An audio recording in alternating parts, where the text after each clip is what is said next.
ప్రియ సహోదరి సహోదరా, బంధించబడిన స్త్రీ గురించి ఈరోజు తెలుసుకుందాం. లూకాసు వార్త 13వ అధ్యాయం 10వ వచనం నుండి 18వ వచనం వరకు చదివినట్లయితే, యేసుక్రీస్తు విశ్రాంతి దినమున సమాజ మందిరంలో 18 ఏండ్ల నుండి బలహీనపరిచే దయ్యం పట్టి నడుము వంగిపోయి ఎంత మాత్రం చక్కగా నిలవబడలేకుండెను. కనీసం పైకి చూడలేని స్థితిలో ఉంది. ఆమె అనారోగ్యం కేవలం శారీరక కారణం మాత్రమే కాదు, సాతాను ఆమెను బంధించి ఉంచాడు. స్వశక్తితో ఆమె ఆ బంధకం నుండి విడుదల పొందలేని స్థితిలో ఉంది.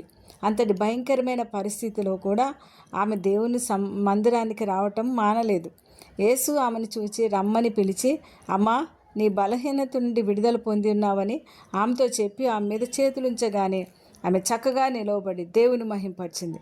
ఆ స్త్రీ 18 సంవత్సరాల స్వస్థత రాకపోయినా దేవుని మందిరాన్ని విడిచిపెట్టలేదు. మరి సాతాను కట్టిన ఏ బంధకాలైనా యేసు మాత్రమే మనకు పరిపూర్ణ విడుదల ఇవ్వగలరని ఇక్కడ మనం తెలుసుకున్నాం. సమాజ మందిరంలో అన్ని సంవత్సరాలుగా వస్తున్నా ఎవరూ ఆమె స్వస్థపరచలేదు. కానీ సబ్బాతు దినాన్ని పాటించలేదని కోపడ్డాడు. కానీ ఆ స్త్రీ విడుదలను చూసి సంతోషించలేకపోయారు.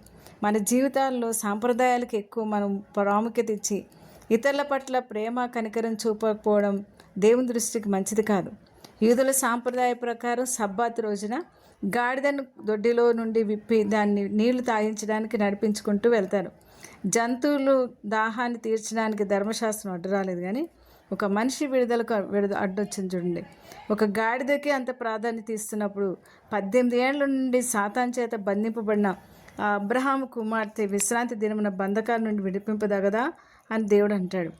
దేవుని పనిని ఆటంకపరిచే లేదా విమర్శించేవారు లోకంలో పట్టించుకోకుండా దేవుని ప్రేమను ఇతరులను పంచాలి. సాతాను బలహీనతల్లో బంధించవచ్చు, పాపంలో బంధించవచ్చు, భయంలో బంధించవచ్చు, చేతగానితనంతో బంధించవచ్చు, నిరాశతో బంధించవచ్చు. ఇవన్నీ కట్లే అని మనకు తెలియదు. ఎలాంటి కట్లైనా సరే యేసు దగ్గరికి వస్తే సంపూర్ణ విడుదల లభిస్తుంది.